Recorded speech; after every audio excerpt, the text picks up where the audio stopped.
Bonsoir à tous. Merci d'être venus aussi nombreux à la présentation.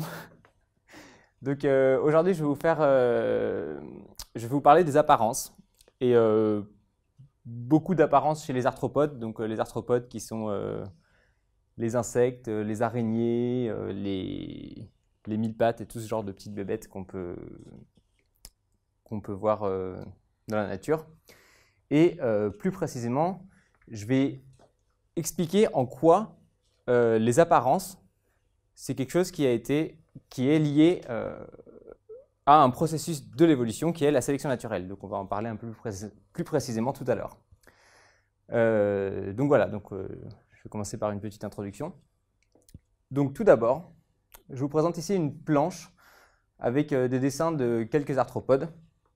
Et ce qu'on observe, c'est qu'on a des couleurs différentes. Donc on a ici des individus qui sont rouges, des individus qui sont bleus, des individus qui sont verts, des individus qui sont jaunes.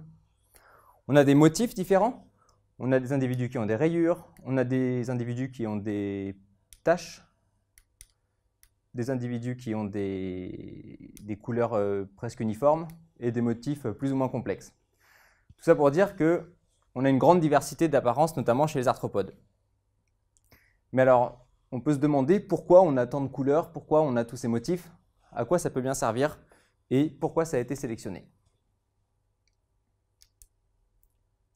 Donc, des adaptations liées à l'apparence, il y en a beaucoup, mais il y en a une que vous connaissez sûrement, c'est le camouflage. Ici, sur cette image, si vous regardez bien, on a un papillon qui est appelé le phalène du bouleau, qui se fond parfaitement sur un tronc de bouleau. Et donc ici, on comprend très bien que l'apparence du papillon, elle lui permet de se camoufler, et de se camoufler de quoi? De se camoufler des prédateurs. Et en fait, nous, on va voir qu'il existe des mécanismes qui sont bien plus complexes que ça, qui permettent d'expliquer l'apparence des individus. Donc en fait, on va répondre à la problématique qui est comment l'évolution a-t-elle conduit à des stratégies basées sur l'apparence qui permettent de maximiser le maintien d'une espèce. Et donc juste une petite définition, quand je parle de stratégie basée sur l'apparence, ça veut dire que ça met en jeu la vision, c'est-à-dire la vision, notre individu doit être vu par un autre acteur, sinon on n'aura pas de stratégie liée à l'apparence. Par exemple, si on avait des chauves-souris, les chauves-souris ne sont pas dotées de vision, si c'était elles qui observaient notre individu, on ne pourrait pas parler de stratégie basée sur l'apparence. Voilà, donc on va tenter de répondre à cette problématique et de voir comment l'évolution explique l'apparence avec beaucoup d'exemples chez les arthropodes. Donc c'est parti. Juste un petit plan. Donc on va parler d'abord de camouflage un peu plus en détail pour introduire la notion de sélection naturelle. Ensuite, je vous définirai ce que c'est la mascarade. On parlera ensuite de mimétisme dissuasif et d'autres rôles de l'apparence. Donc tout d'abord, pour définir ce que c'est qu'un mimétisme, ça met en jeu trois acteurs. On a le modèle, donc qui correspond à l'individu qui va être imité par l'imitateur. Et enfin, on a un individu qui va être trompé. Donc ici, dans ce cas-là, le modèle, c'est Spider-Man.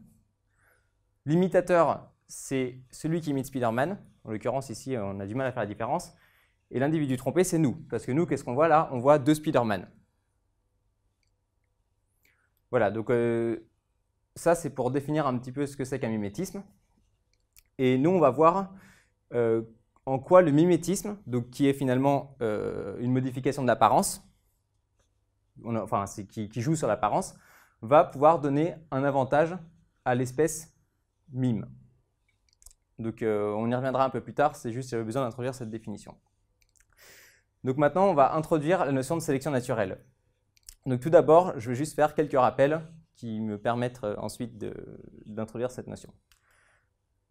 Donc première chose, le maintien d'une espèce, ça dépend de deux paramètres. Donc le maintien d'une espèce, c'est le fait que l'espèce ne s'éteigne pas, donc qu'il reste des individus d'une certaine espèce. Donc à votre avis, quels sont ces deux paramètres?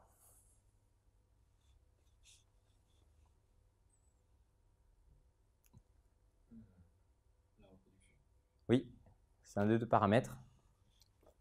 Donc effectivement, la reproduction, donc, qui dépend de plusieurs choses, ça permet le maintien d'une espèce, mais il y a un autre paramètre du coup qui est opposé.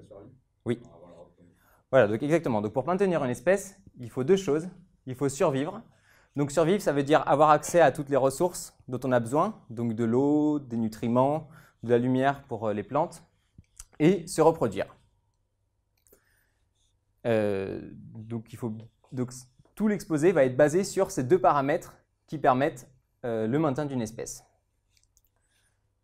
Et alors, quel est le lien avec la sélection naturelle? On y arrive. Juste, j'introduis une nouvelle donnée qui est l'ADN. Donc l'ADN, en fait, c'est une molécule qui est une séquence de 4 nucléotides, donc C, G, A et T, et ça fonctionne globalement comme un code informatique. C'est-à-dire qu'on a des suites, des séquences de ces quatre lettres qui portent une information génétique, et donc notamment, ça porte tous les gènes de l'individu qui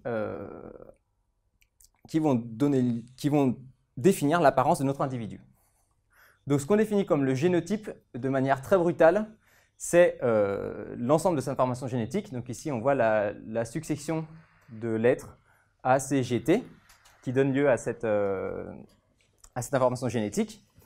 Et une partie de ce génotype va coder pour ce qu'on appelle le phénotype, qui est l'apparence de notre individu. Donc par exemple, la couleur des yeux, c'est l'expression du génotype, et c'est le phénotype. Et donc maintenant qu'on a défini ces notions, on a besoin de définir ce que c'est qu'une mutation. Donc en fait, notre génotype, qui est donc l'ensemble de notre information génétique, il peut être modifié par différents facteurs qui sont aléatoires, liés à l'environnement ou à différents facteurs qui vont donner lieu à des mutations. Donc ici, j'ai pris un exemple simple de mutation. On a une séquence d'ADN qui forme un allèle qui est présente chez donc, le même papillon que tout à l'heure, qui est le phalène du bouleau, et qui lui donne, celui-là a la forme qu'on appelle typica, qui est donc la couleur du tronc du bouleau qu'on a vu tout à l'heure. Maintenant, si on insère une petite séquence d'ADN au niveau de cet allèle, on se retrouve avec une modification du génotype qui conduit à une modification du phénotype et donc de l'apparence de notre individu. Et en fait, cette mutation, elle va donner lieu à un phénotype noir, ce qu'on appellera la forme carbonaria de notre papillon. Et on verra tout à l'heure en quoi cela peut être intéressant. Donc maintenant qu'on a défini toutes ces notions, on va pouvoir parler de sélection naturelle. Donc pour ça, on va se placer dans une population. Donc on imagine qu'on a une population de papillons qui sont de couleur bordeaux, qui sont situés sur ce qu'on appelle le substrat. Donc le substrat, c'est l'objet sur lequel reposent nos individus. Et dans notre cas, le substrat est de couleur orange. Et donc on imagine que cette population, elle vit sur un substrat qui est de couleur orange. Donc la couleur bordeaux de nos papillons, c'est l'expression du génotype qui nous donne ce phénotype bordeaux. Et on peut imaginer qu'au bout de quelques générations, on ait une mutation qui donne alors à notre individu une couleur marron clair. Et qu'est-ce qu'on peut dire de cet individu une fois qu'on a eu cette mutation? Il a plus de chances de survivre. Oui, exactement. Donc cet individu-là, il va être moins visible par les prédateurs. Donc s'il est moins visible, il va moins se faire manger et donc il aura une espérance de vie plus longue et en moyenne plus de descendants. Donc ça va optimiser les paramètres qui permettent le maintien de l'espèce. Et donc à terme, ce papillon va plus survivre que les autres et donc il va donner plus de descendants. Donc on va obtenir un petit peu plus de cette mutation-là. Et au bout d'un grand nombre de générations, finalement, ces individus-là qui sont avantagés, donc ici l'avantage c'est d'être camouflé, ils vont se retrouver à dominer les autres individus et on va se retrouver avec plus qu'une seule forme de nos papillons dans la population. Et donc ici on a l'émergence d'un camouflage par le phénomène de sélection naturelle. Maintenant, on peut imaginer un scénario un peu plus compliqué que ça. Donc on reprend notre même population de papillons, et on a une mutation qui est un petit peu différente, mais qui nous donne aussi une couleur très intéressante pour notre papillon. Et donc cet individu, il a plus de chances de survie. Le problème, c'est qu'on est dans un milieu qui est aléatoire. Et là, il se trouve que cet individu, il meurt. Pas de chance. Et on continue à avoir un grand nombre de générations avec nos papillons donc, qui continuent à se maintenir, à être de nouveaux individus toujours de cette couleur-là. Et à un moment, on a un individu bleu qui apparaît. Donc celui-là, il est plus visible.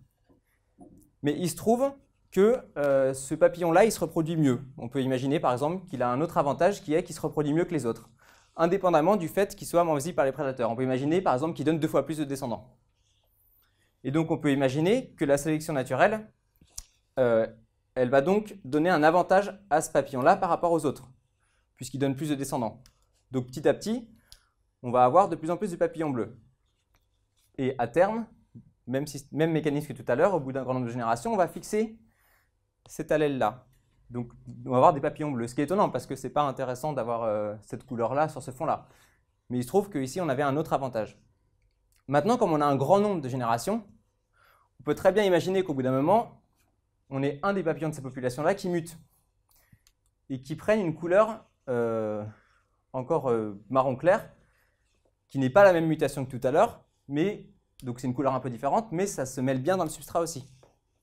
Et là, cette fois, ce papillon survit, et en plus, il dispose de l'avantage qu'avait ce papillon bleu, de pouvoir se reproduire 2 fois plus. Donc celui-là, il a un avantage par rapport à cet individu-là. Donc il va être favorisé, il va plus se reproduire, il va avoir une espérance de vie plus longue, et donc petit à petit, on va dominer la population avec cet allèle-là. Donc tout ça pour dire que, ici on a vu 2 exemples qui illustrent la sélection naturelle. Le scénario 1 qui nous mène à une population avec des papillons de cette couleur-là, scénario 2 avec cette population de cette couleur-là, mais dans les 2 cas, on a le même avantage, donc ce qu'on appellera à partir de maintenant un avantage sélectif, qui est de se camoufler sur le substrat. En l'occurrence, ici, c'est ça l'avantage. Donc, la sélection naturelle, elle dépend de 3 choses. Tout d'abord, elle est basée sur le hasard.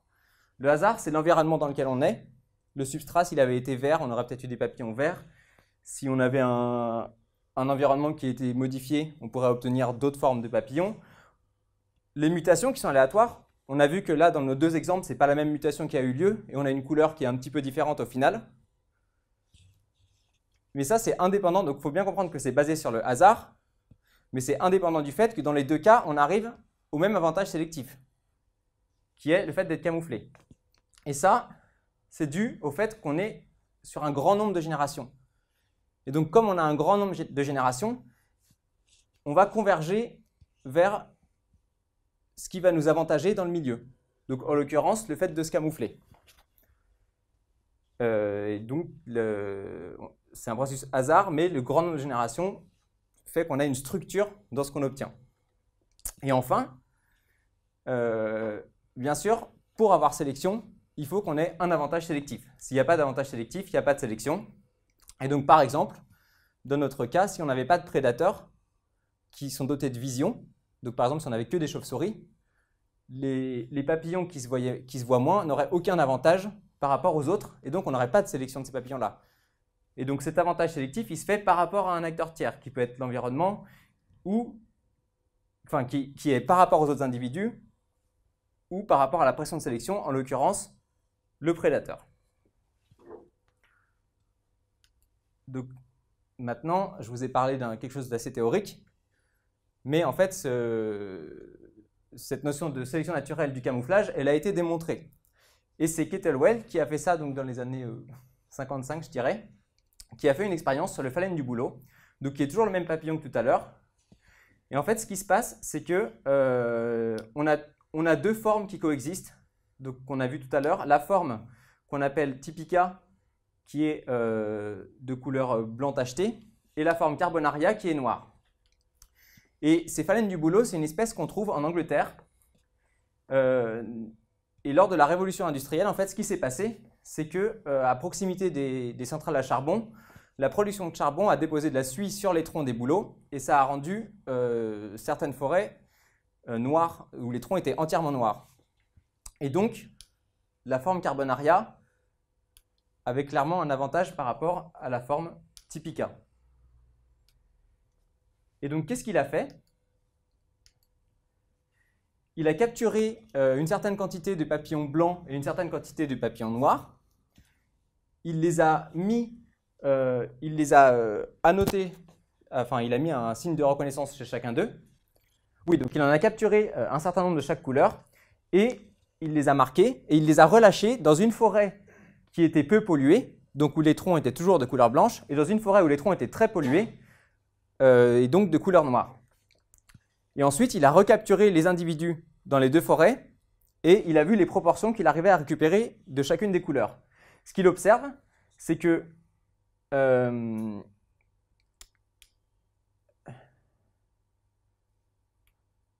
oui, c'est ça. Ce qu'il observe, c'est que dans la forêt hautement polluée, il récupère... je suis en train d'envoyer. Pardon. Dans la forêt hautement polluée, il récupère plus de papillons noirs que de papillons blancs, alors que dans la forêt qui est peu polluée, il récupère plus de papillons blancs que de papillons noirs. Donc ça veut bien dire que les papillons blancs ont été plus mangés dans la forêt au tronc noir, et les papillons noirs ont été plus mangés dans la forêt au tronc blanc. En tout cas, ça veut dire qu'il y en a qui ont disparu. Mais quand même, il y a un truc dont on n'est pas absolument sûr, c'est est-ce que c'est vraiment parce que les prédateurs les voient moins bien? Parce qu'il n'y a aucune raison que les oiseaux ils aient la même vision que nous. Donc en fait, on ne savait pas si c'est vraiment les oiseaux qui sont la pression de sélection et qui donnent l'avantage aux papillons qui sont camouflés. Donc pour ça, il y a une expérience qui a été réalisée beaucoup plus récemment, en 2002, où on a pris des jets bleus et on les a mis face à des écrans. Et sur ces écrans, on représentait des papillons avec différents niveaux de camouflage, donc qui sont des niveaux selon la vision humaine. Et on attribuait une récompense au jet lorsqu'il trouvait les papillons. Donc il posait son bec sur l'écran. Et ce qu'on a trouvé, c'est qu'on a bien le même comportement chez le jet que chez l'humain, à savoir qu'un individu que nous on va moins bien voir, le jet va aussi moins bien le voir.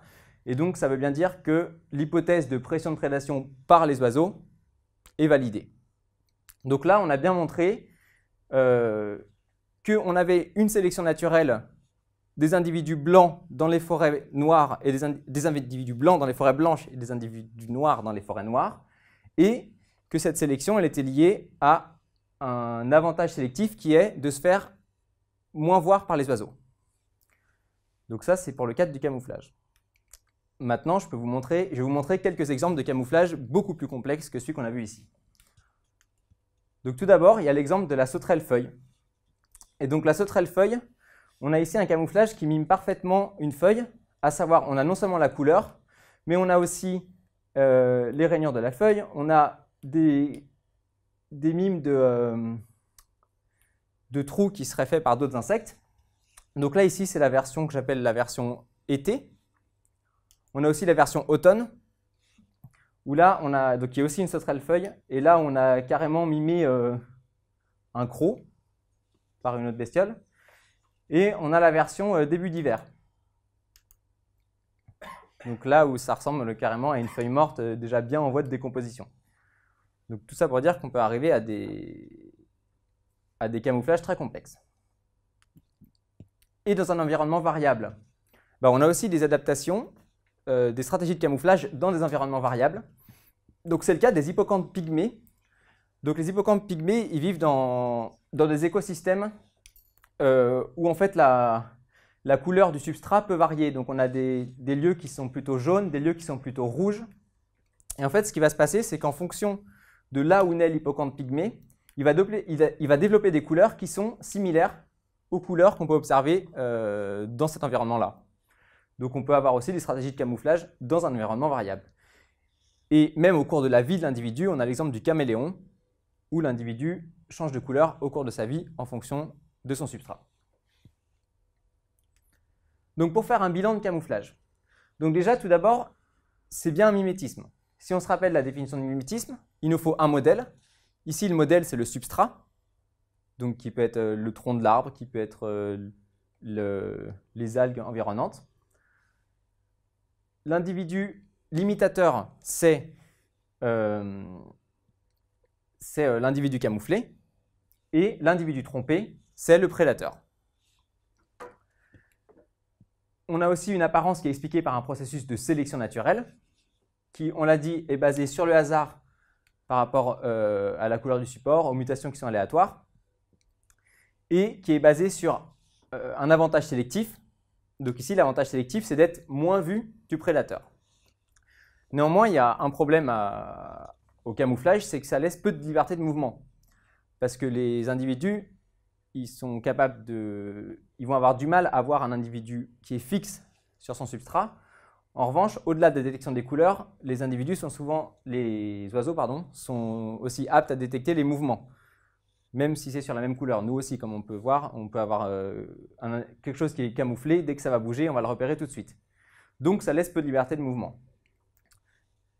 Et c'est un mécanisme qu'on appelle sélection fréquence dépendante négative. Pourquoi?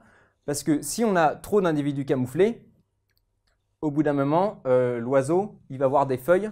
Si la moitié des feuilles de l'arbre, c'est des sauterelles, il va se dire, bon, je tente. Parce que faut bien qu'ils se nourrissent. Donc c'est un mécanisme qui ne peut pas avoir lieu chez tous les individus. Voilà. Maintenant, on va parler de mascarade, donc qui est une autre forme de mimétisme. Donc qu'est-ce que c'est?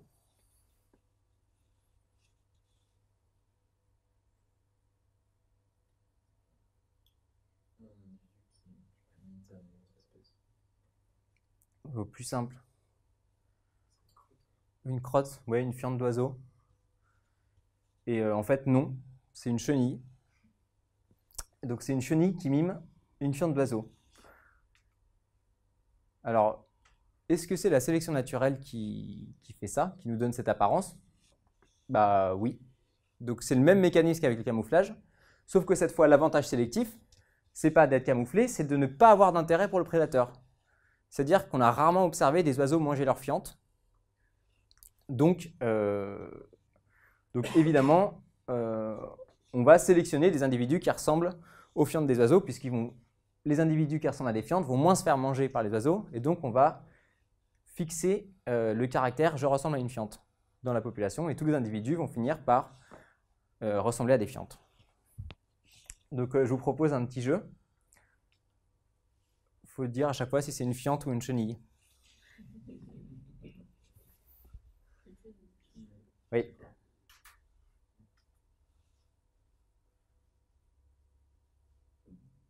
Chenille.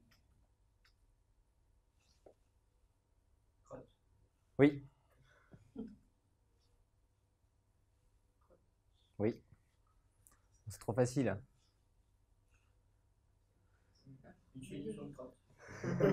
C'est un papillon. Donc on a aussi la version papillon. Voilà, donc ça c'est le même individu quand il a ouvert ses ailes et quand il est posé sur une feuille. Donc je vous rassure, c'est pas la chenille de cet individu ne ressemble pas à une crotte. On va loin, mais dans certaines limites. Voilà. Donc là, on a vu l'exemple de mascarade dans le cadre où on mime. Donc l'individu qui est trompé, c'est le prédateur, et on le trompe en paraissant à quelque chose qui n'a pas d'intérêt. Maintenant, on peut avoir aussi le cas inverse, où l'individu trompé, c'est la proie. Ah non, pardon, j'en ai oublié un. Donc oui, là, c'est la version plus complexe de la fiente. Donc ici, on a un papillon qui mime deux mouches qui sont sur une fiente. Donc là, au niveau stratégie, on va loin. Donc là, vous voyez la mouche qui est représentée à côté du motif. Donc c'est exactement la même taille. Bon, le dessin n'est pas parfait, mais en tout cas, on peut croire que ça trompe les prédateurs puisque ce motif a été sélectionné. Voilà, maintenant on va rejouer. Cette fois, c'est quoi ça? Donc à gauche et à droite? Non. Donc les deux, c'est des araignées. Donc si vous comptez, là, il y a 1, 2, 3, 4, 5, 6, 7, 8 pattes. Donc c'est une araignée où en fait, les dernières pattes miment les antennes de la fourmi. Est-ce que ça a des antennes, les fourmis? Bon, bref, peu importe. Tout ça pour dire que dans ce cas-là, on a donc l'araignée qui est le prédateur cette fois, qui va se fondre dans la population de ses proies, et donc qui va être vue comme sans intérêt par les proies. Et ça lui donne quoi comme avantage? Ça lui donne l'avantage de pouvoir avoir accès facilement à la nourriture, et donc on a encore un avantage par rapport aux autres individus, et donc on va sélectionner ce mécanisme. Voilà. Donc là, on a deux cas de mascarade. La mascarade proie-prédateur et la mascarade prédateur-proie. Et donc ça, c'est juste pour le plaisir des yeux. Il se trouve que cette araignée est aussi bioluminescente. Voilà. Un autre exemple, c'est la menthe orchidée. Donc vous connaissez les menthes, c'est des insectes, voilà, qui sont parfaitement inoffensifs. Retenez-le parce que ça servira plus tard. Et donc vous avez des individus qui miment parfaitement les couleurs et les motifs des orchidées. Et donc là, encore une fois, ça va leur permettre de s'approcher plus facilement de leurs proies, qui sont d'autres insectes, ou les mâles, mais voilà. Et donc on a encore un avantage sélectif, et c'est de la mascarade, puisque on mime quelque chose qui est sans intérêt pour la proie. Donc si on fait un bilan de la mascarade, c'est toujours un mimétisme. Cette fois, le modèle, c'est quelque chose qui n'a aucun intérêt pour le modèle trompé, pour l'individu trompé, pardon. L'individu mime, c'est celui qui pratique la mascarade, et l'individu trompé, c'est soit la proie, soit la prédateur, selon les différents cas qu'on a vus. Donc ici, l'avantage sélectif, c'est d'être ignoré de l'individu trompé, donc on a encore de la sélection naturelle. Et le problème, c'est qu'encore une fois, on a peu de liberté de mouvement, et donc un mécanisme qui est de nouveau sélection fréquence dépendante négative. D'autant plus que plus on a d'individus qui vont faire de la mascarade, plus moins on a de chances de tromper le modèle qu'on est censé tromper. Donc, pour le camouflage et la mascarade, on parlera de signaux malhonnêtes. Maintenant, on va aborder une nouvelle partie, on va parler du mimétisme dissuasif. Donc, c'est-à-dire des mimétismes où l'idée, c'est pas de n'avoir aucun intérêt pour le prédateur, c'est de se faire éviter volontairement par le prédateur. Donc, on va rejouer. Qu'ont ces deux insectes en commun?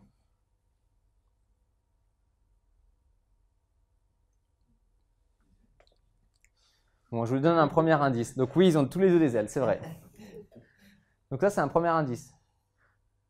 Donc à gauche, vous avez le papillon monarque qui est en train de se faire manger par l'oiseau. Et là, c'est l'oiseau qui vomit.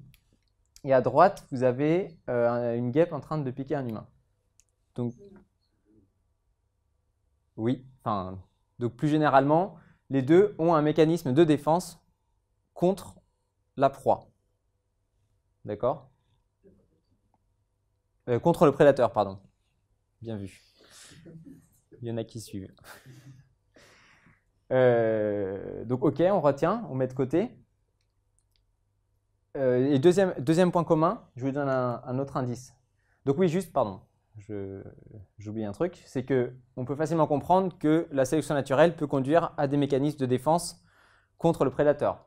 Parce que là, l'avantage sélectif, il est clair, c'est que le prédateur, il ne veut plus de nous.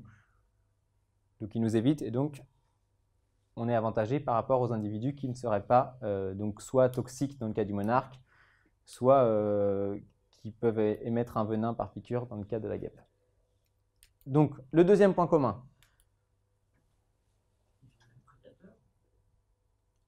Oui. Mais là, qu'est-ce que vous pouvez dire de ces deux images par rapport aux insectes que vous voyez sur ces images? Vous les voyez comment? Bien, très bien, trop bien. En fait, vous les voyez tellement bien qu'ils ont carrément, dans le cas du monarque, la couleur complémentaire du vert, donc qui est la couleur qu'on verra le plus sur du vert. Et la guêpe, on la voit aussi très bien sur du vert. Pourquoi j'ai mis du vert? Parce que vous remarquerez que, en général, l'environnement est quand même très vert dû à la présence de végétaux. Donc, pourquoi, alors qu'on a parlé jusqu'à maintenant de sélection du camouflage, et donc des individus où on sélectionne des couleurs qui leur permettent de se fondre dans le milieu, pourquoi ici on a sélectionné des couleurs qui sont très vives et qui sont plus vives, qui sont pas, c'est même pas un petit peu visible, on ne peut pas faire plus visible. Quel avantage ça peut avoir? Ben, c'est encore une histoire de sélection. Donc on va imaginer cette fois qu'on a une population de différentes espèces de papillons qui vivent donc sur un fond vert et donc qui ont tous des couleurs à peu près moyennes, on va dire moyennement visibles. Et on a deux individus qui ont un mécanisme de défense. Donc on va dire par exemple que ces deux individus ils sont toxiques pour le prédateur. Pour le prédateur. Maintenant, on imagine que le hasard fait qu'on a une mutation qui fait que cet individu-là devient orange fluo. Bon là c'est pas très fluo, mais on va imaginer que c'est orange fluo. Qu'est-ce qui va se passer? Cet individu-là, on suppose qu'il a le temps de se reproduire avant de se faire manger une première fois. Une fois qu'il s'est reproduit, le prédateur, il va goûter une fois cet individu-là. Donc on suppose qu'il y en a plusieurs de chacune des couleurs. Il va goûter une fois cet individu-là. Il va se dire c'est pas bon, j'en mangerai plus. Et puis on va supposer qu'il va goûter cet individu-là. Il se dira pareil, c'est pas bon, j'en mangerai plus. Mais là, la grosse différence, c'est que cet individu-là, c'est pas très facile de le différencier de tous ces autres individus. Donc il aura du mal à apprendre le fait que cette couleur-là exactement, c'est pas bon. Alors que si c'est du orange fluo, il va savoir maintenant que le orange fluo, c'est pas bon. Et le orange fluo, c'est beaucoup plus facile à repérer. Donc l'apprentissage va être beaucoup plus rapide. Et donc ces individus-là vont avoir un avantage par rapport à cela, puisqu'on va avoir moins de tentatives d'attaque sur ces papillons-là, puisqu'on aura la population d'oiseaux aura plus rapidement appris que ces individus-là sont toxiques. Et donc finalement, petit à petit, on va avoir l'avantage sélectif couleur orange qui va se fixer dans la population. On n'aura plus que des papillons orange. Et donc ce mécanisme-là, qui associe un mécanisme de défense à un signal de défense, donc qui est un signal visible, c'est ce qu'on appelle l'aposématisme.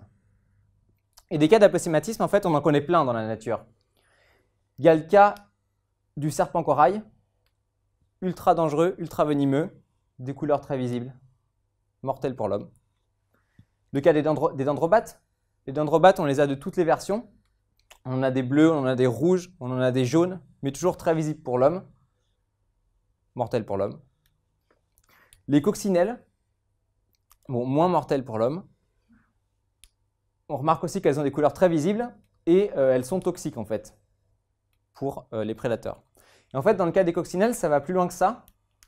Donc ça a été montré récemment qu'on a une certaine corrélation entre la couleur de la coccinelle et donc à quel point elle est camouflée dans le milieu et sa toxicité. Et donc en fait, des chercheurs ont montré que plus la coccinelle était facile à repérer, plus elle était toxique. Donc là, contrairement à tout à l'heure où on avait ce qu'on avait appelé des signaux malhonnêtes, ici on a un signal honnête. C'est-à-dire que les prédateurs, ils peuvent faire confiance au fait que un individu plus visible sera plus toxique et un individu moins visible sera moins toxique. Donc voilà, donc là on a vu que l'aposématisme, qui est encore quelque chose qui est lié à l'apparence, a été sélectionné par la sélection naturelle et l'avantage sélectif, c'est l'apprentissage plus rapide des prédateurs à nous éviter. Maintenant on joue encore une fois, qu'ont ces deux individus en commun? Les rayures. Et oui, et oui, elle pique. Voilà, donc là, première chose, on a un mécanisme de défense contre les prédateurs. Et, tu l'as dit, les rayures. Donc, encore une fois, on a déjà expliqué, c'est facile de comprendre comment la sélection naturelle peut conduire à un mécanisme de défense. Quel avantage on peut avoir à avoir tous les deux des rayures jaunes? Est-ce que c'est encore de la sélection naturelle? L'apprentissage des prédateurs, il va se faire qu'une seule fois. Oui, exactement. Donc en fait, ce qui se passe, c'est que, on va l'illustrer en prenant deux populations d'individus qui sont toutes les deux toxiques. Et on va imaginer qu'on a une population d'individus rouges et une population d'individus jaunes. Ce qui se passe, c'est que l'oiseau, il va goûter une première fois l'individu rouge, il va se dire c'est pas bon, je touche plus au rouge. Mais le jaune, il va découvrir un individu jaune, il va se dire le jaune, j'ai jamais goûté. Donc on essaye. Et c'est pas bon, on n'en mange plus, mais on a mangé deux individus. Si maintenant on a une mutation dans notre population d'individus jaunes qui conduit cet individu à devenir rouge, celui-là il va avoir un avantage par rapport aux autres individus jaunes.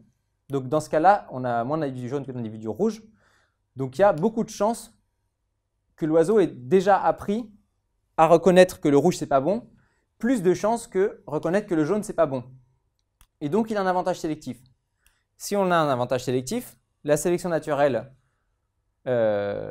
sélectionne les individus ayant cet avantage et donc on fixe la couleur rouge dans la population.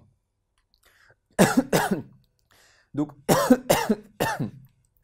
donc ça c'est ce qu'on appelle un mimétisme müllérien.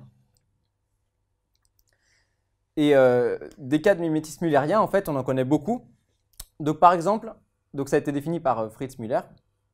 Et dans le cadre des papillons itomines, dans le cadre des papillons amazoniens plus généralement, on retrouve de nombreuses fois ce mécanisme avec ce qu'on appelle des cercles mimétiques, c'est-à-dire des patrons de couleurs qui se retrouvent dans une même région chez différentes espèces. Donc en l'occurrence, sur cette planche, on a à gauche les individus du genre Heliconus et à droite les individus du genre Mechanitis. Donc c'est-à-dire que génétiquement parlant, ces individus-là sont plus proches entre eux que chacun de ces individus-là. Et même chose pour ces individus-là. Pourtant, on retrouve en fait à chaque individu une correspondance chez l'autre genre avec le même patron ou un patron qui ressemble beaucoup. Et donc là, c'est typiquement l'illustration du mimétisme müllérien, c'est-à-dire que la stratégie, l'apparence va être sélectionnée de manière indépendante, mais ça va mener au même patron chez différents genres. Et donc on arrive à des individus qui se ressemblent plus entre genres qu'entre espèces, ce qui est étonnant. Maintenant, on peut aller plus loin. Donc, ici, on a dit qu'on avait deux individus toxiques qui se font éviter facilement par les prédateurs parce que les prédateurs apprennent rapidement à les reconnaître, à savoir qu'ils sont toxiques. Est-ce qu'on ne pourrait pas imaginer une stratégie pour une nouvelle stratégie qui nous donnerait un avantage sans avoir à payer le coût d'être toxique? Parce que oui, produire des molécules toxiques ou produire du venin, ça coûte cher en termes de nutriments et donc c'est des nutriments qu'on ne va pas utiliser par exemple pour la reproduction. Donc est-ce qu'il n'y a pas une nouvelle stratégie qu'on pourrait imaginer en évitant de faire ça, de produire des molécules toxiques? Une idée? On peut bluffer et juste ressembler à quelqu'un de toxique. Exactement. Et ça, c'est ce qu'on appelle le mimétisme batésien. Donc ici, on reprend deux autres espèces, donc on garde la guêpe, et cette fois, on a ici une menthe. Donc le point commun, vous l'aurez deviné, deux individus qui se ressemblent, en l'occurrence les rayures jaunes. Maintenant, quelle est l'énorme différence entre ces deux individus?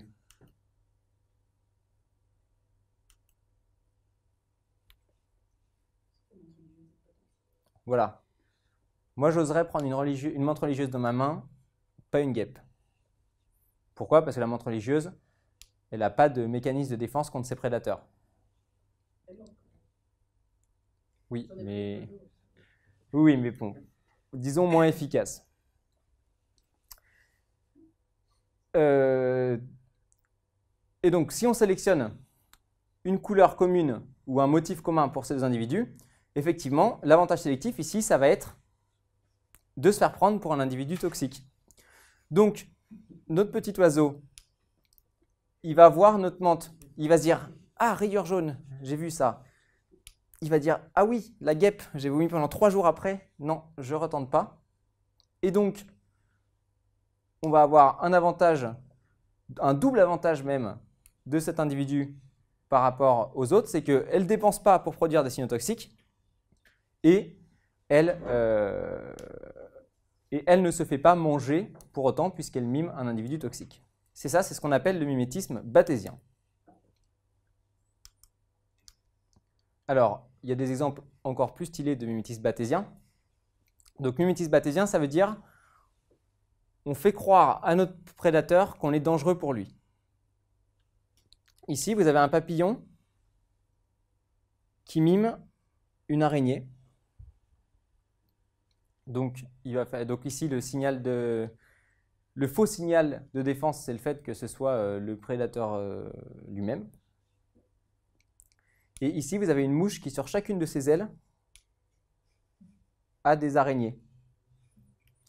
Donc on peut aller très loin. Et on peut aller encore plus loin. Ici, vous avez une chenille qui est en train de se nourrir sur une plante. Et vous remarquez que si vous touchez la tige, vous faites bouger un petit peu la chenille, elle va gonfler cette partie-là de son corps. Et ça ressemble à ça. Un serpent. Et donc là, elle mime carrément le prédateur du prédateur. On peut imaginer. Puisque la chenille, elle va se faire manger par des oiseaux. Et bon, certains serpents mangent des oiseaux. Mais tout ça pour dire que là, on a un signal qui est quand même vachement complexe. On arrive à une apparence qui est vachement sophistiquée par rapport à l'apparence d'une chenille de base. Et donc, juste pour l'anecdote, le papillon de cette chenille est camouflé. Donc, on peut avoir différentes stratégies qui coexistent au cours de la vie d'un individu.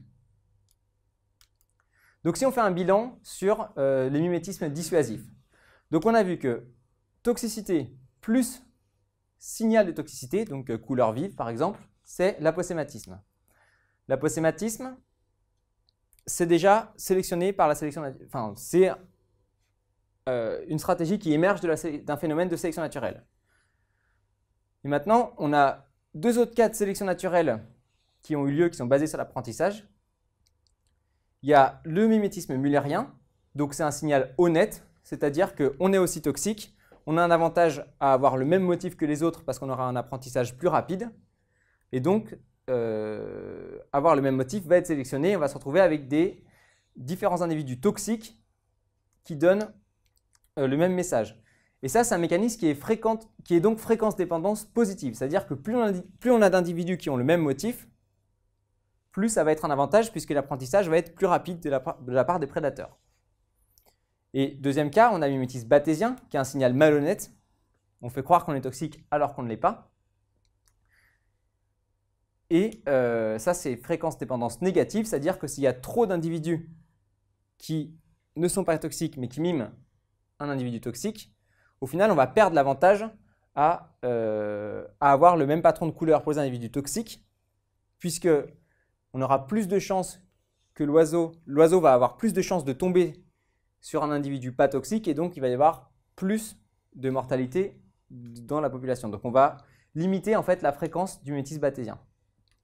Et en fait, si je vous ai parlé tout au long de l'exposé à chaque fois pour les différentes stratégies de fréquence dépendance positive et de fréquence dépendance négative, c'est parce que la sélection naturelle, elle mène aux stratégies, mais en fait, elle sélectionne aussi des fréquences relatives des stratégies.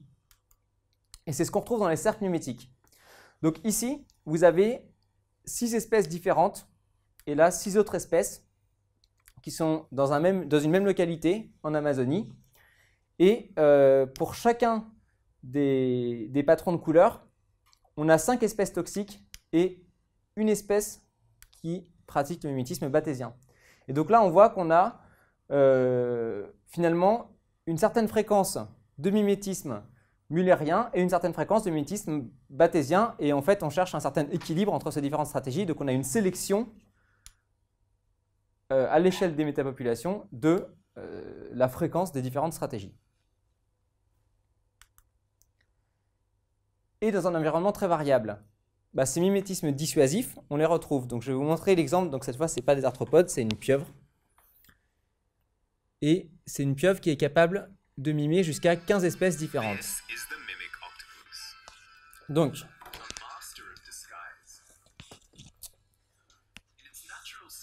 ici, on a une pieuvre qui a une capacité donc, de mimer donc, soit par exemple des serpents de mer. Là, elle mime plutôt une sèche.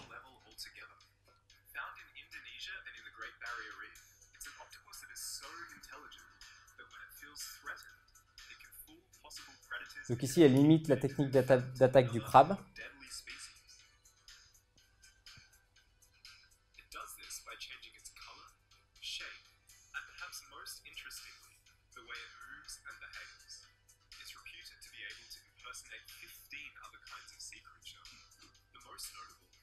Donc voilà, donc là on retrouve le mimétisme d'un poisson plat, du serpent corail, pas corail, d'un serpent de mer, la rascasse. Bref, donc on peut mimer jusqu'à 15 espèces. Donc ici,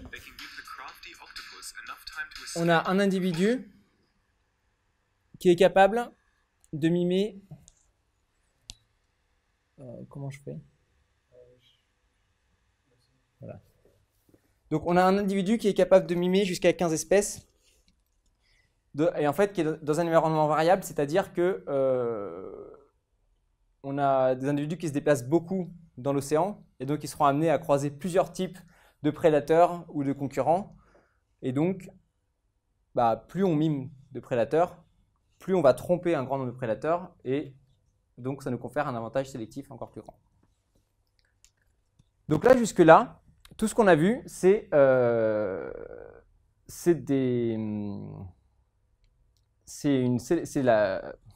processus évolutif qui est la sélection naturelle, qui conduit à l'émergence de stratégies qui sont liées à l'apparence et en fait qui jouent sur la partie survivre des individus. C'est-à-dire qu'on optimise la survie des individus. Maintenant, on pourrait imaginer des stratégies qui optimisent d'autres parties permettant le maintien de l'espèce, comme par exemple la reproduction. Donc je vais moins en parler parce qu'il y a déjà eu un exposé par Alice et Louise O'Connor qui parlait de ça. Je vais juste donner 2-3 petits exemples et on parlera ensuite d'un autre rôle. Donc qu'est-ce que vous voyez ici? Alors non, c'est pas un Pokémon.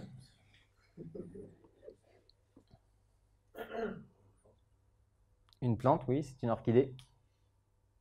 Bon, je lui donne un indice. Son nom est Ophrys apifera. Une abeille. Exactement.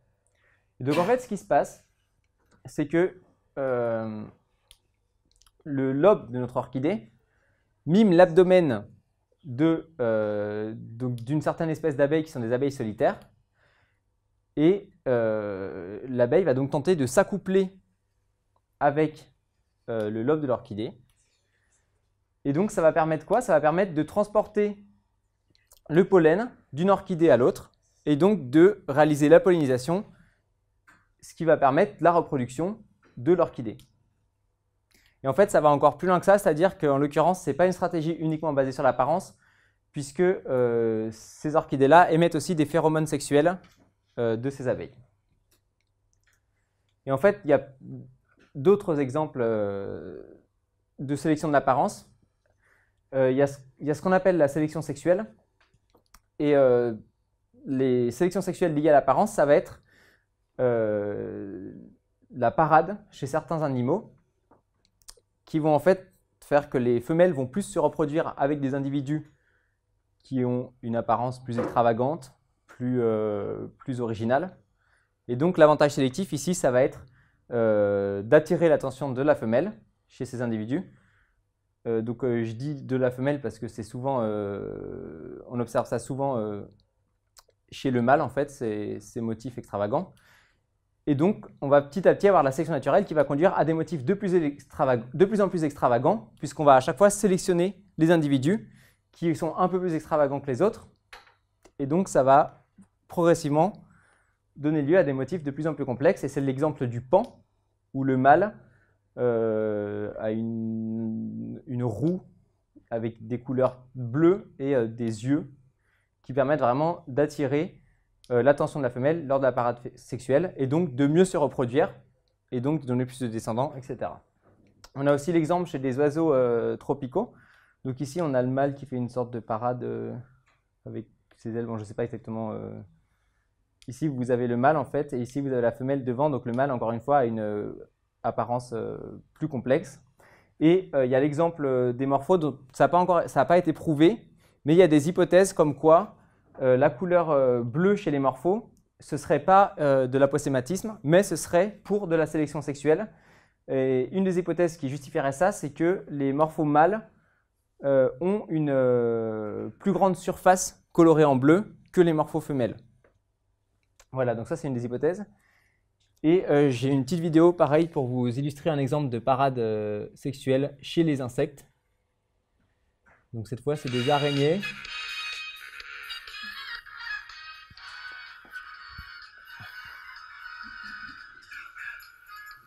Donc là on a une parade très complexe qui est réalisée par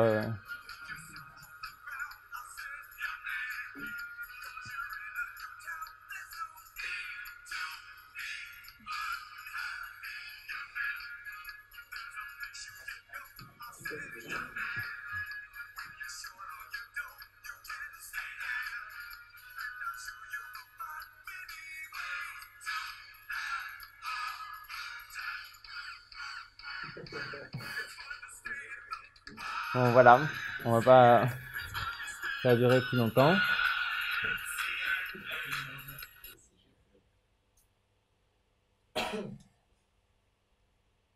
Donc voilà, donc ici on a vu différents exemples où, encore une fois, l'apparence en fait est liée à la sélection d'une stratégie qui optimise la reproduction des individus et donc le maintien de l'espèce.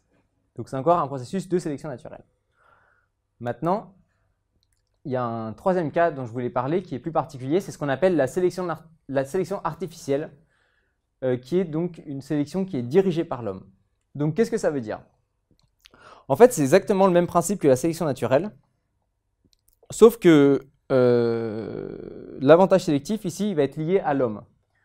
Donc dans le cas des chiens par exemple, à l'origine on avait seulement le loup qui existait.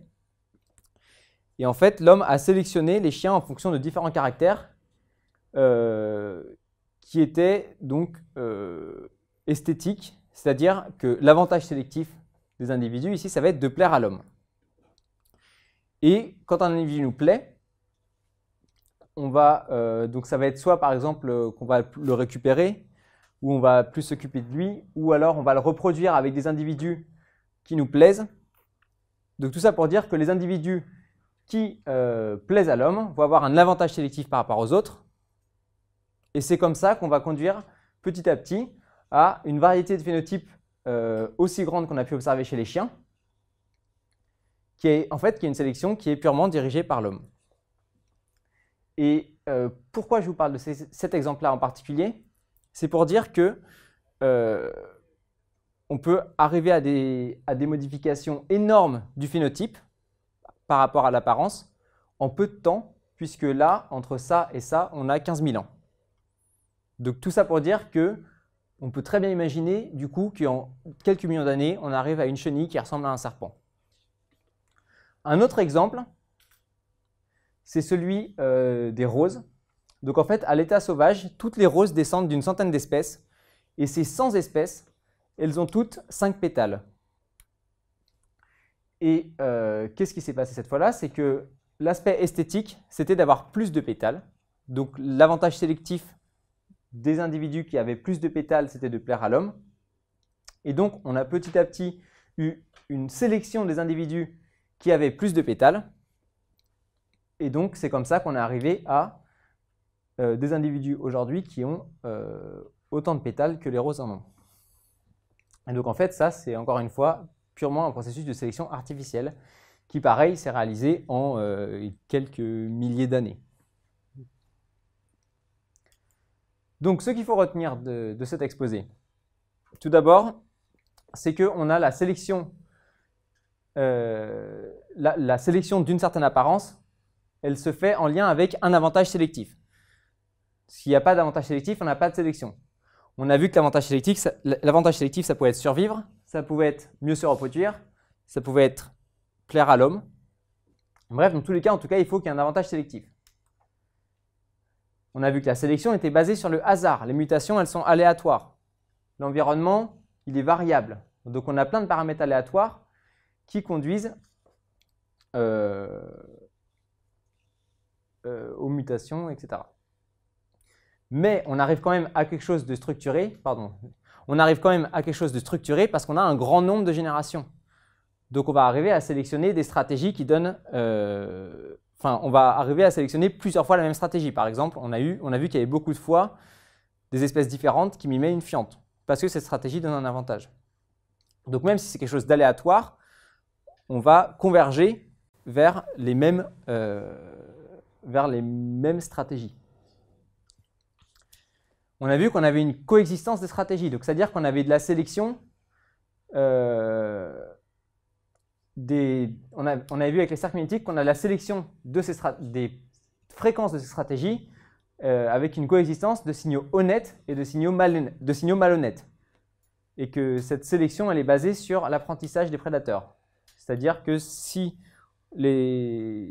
en fonction de la vitesse d'apprentissage, donc par exemple, si on a plus de papillons qui ne sont pas toxiques, l'oiseau va mettre plus longtemps à apprendre. Si on a plus de papillons qui sont toxiques, l'oiseau va mettre moins longtemps à apprendre, etc. Et on peut conduire à des fortes variations de phénotype en un temps limité, ou un temps grand aussi, mais même en un temps limité. Donc dans le cas de la sélection naturelle, on avait vu la chenille serpent. Dans le cas de la sélection artificielle, on a vu l'exemple des chiens et des roses. Et pour conclure, ce que je voulais dire, c'est que on peut imaginer effectivement qu'on est un être suprême qui ait créé toutes ces stratégies. Mais de une, on a montré que l'évolution, quand même, ça marche vachement bien pour expliquer des apparences aussi complexes que la chenille serpent. Et si Dieu existait, il aurait quand même sacrément d'imagination pour créer la chenille fiente.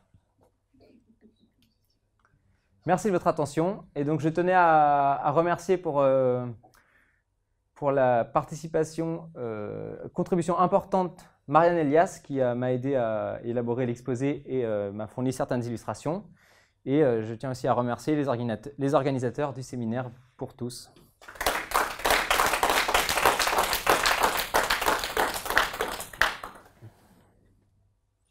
Des questions? Quand tu dis que l'émergence de nouvelles stratégies est aléatoire, c'est que ça se rationalise en statistique, c'est-à-dire que tu peux avoir une fréquence probabiliste à laquelle tu vas avoir une mutation. Oui, c'est ça. Donc déjà, en fait, oui, les mutations ont lieu à une certaine fréquence.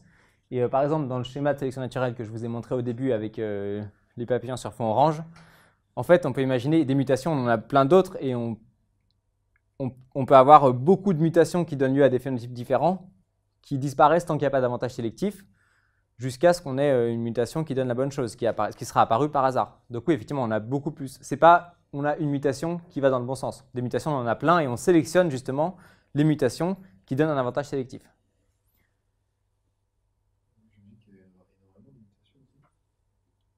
Alors, en fait, c'est justement... Oui. Mais est-ce que si tu t'arrives à te représenter ce que ça représente 1 million d'années? Non. Bah voilà. C'est-à-dire que sur 1 million d'années, en fait, on a une quantité de combinaisons énorme dont on n'a pas idée à l'échelle de la vie humaine, en fait. C'est-à-dire que la fréquence de mutation, alors je ne sais plus, j'ai vu ça en cours il y a longtemps, il me semble que c'était 10 puissance moins 9. Donc c'est-à-dire que sur 1 milliard de paires de bases, lorsqu'on va reproduire l'ADN, donc quand l'individu se reproduit, il faut reproduire l'ADN, on va avoir en moyenne une mutation sur 1 milliard de paires de bases. Et il faut imaginer que la taille du génome, par exemple chez la bactérie Escherichia coli, c'est 1 million de paires de bases. Chez l'homme, c'est quelques milliards.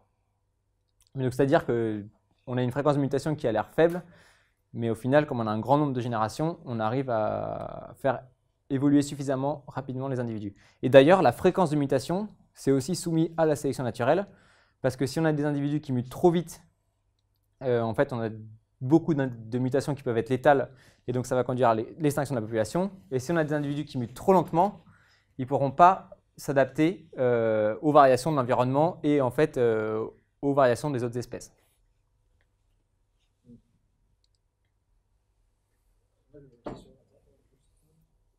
Oui, je me posais une question. Est-ce que tu sais pourquoi sur la coccinelle il y a des taches noires? Non, Ok. aucune idée. Pourquoi les arthropodes? Est-ce qu'il y a plus de mimétisme? J'ai pris l'exemple des arthropodes parce que j'ai fait un stage au Pérou avec Marianne Elias où j'étudiais en particulier les papillons d'Amazonie. Voilà. En fait, dans le cas du mimétisme ou du camouflage, on s'imagine bien comment ça a été sélectionné, mais la pieuvre, elle était quand même une sacrée intelligence, puisqu'elle décide de se. Alors, il n'y a rien, il n'y a pas de. Enfin, oui, donc oui, en fait, on a sélectionné la capacité à décider, mais ce n'est pas la pieuvre qui a décidé un jour de pouvoir ressembler à un crabe. C'est la sélection, c'est pas, les individus n'ont pas la volonté d'adopter une stratégie. On sélectionne une stratégie indépendamment de la volonté de l'individu. Et donc là, on peut imaginer qu'effectivement, l'intelligence de la pieuvre a été sélectionnée aussi.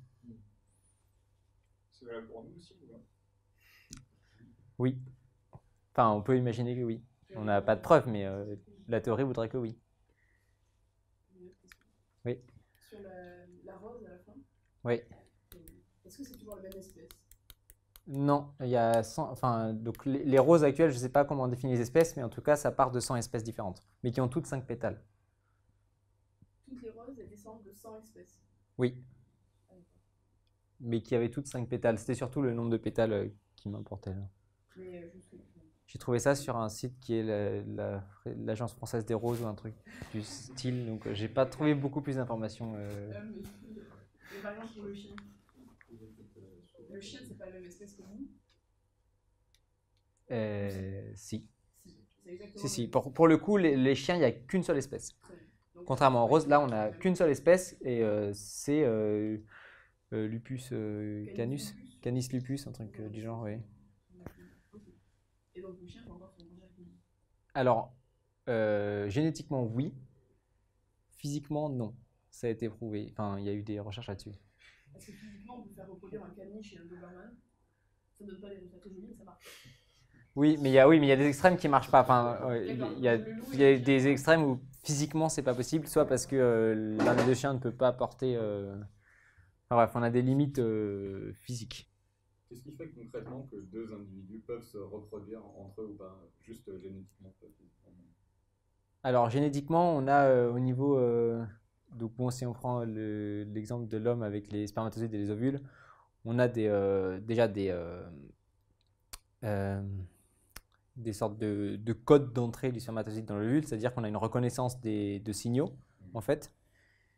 Chez les plantes, on va avoir aussi en fait, un assemblage entre différents signaux, et d'ailleurs, on a les mêmes signaux ne peuvent pas les mêmes signaux ne peuvent pas s'associer entre eux, ce qui permet à la plante de ne pas de limiter en fait l'autofécondation. Et donc on a voilà, plein de stratégies qui permettent, en fait, c'est l'entrée du gamète femelle dans le gamète mâle. Enfin, ce qui va permettre leur fusion. La fusion se fait pas, c'est pas une reconnaissance des enveloppes. C'est ça. Ok, bon, bah, merci beaucoup.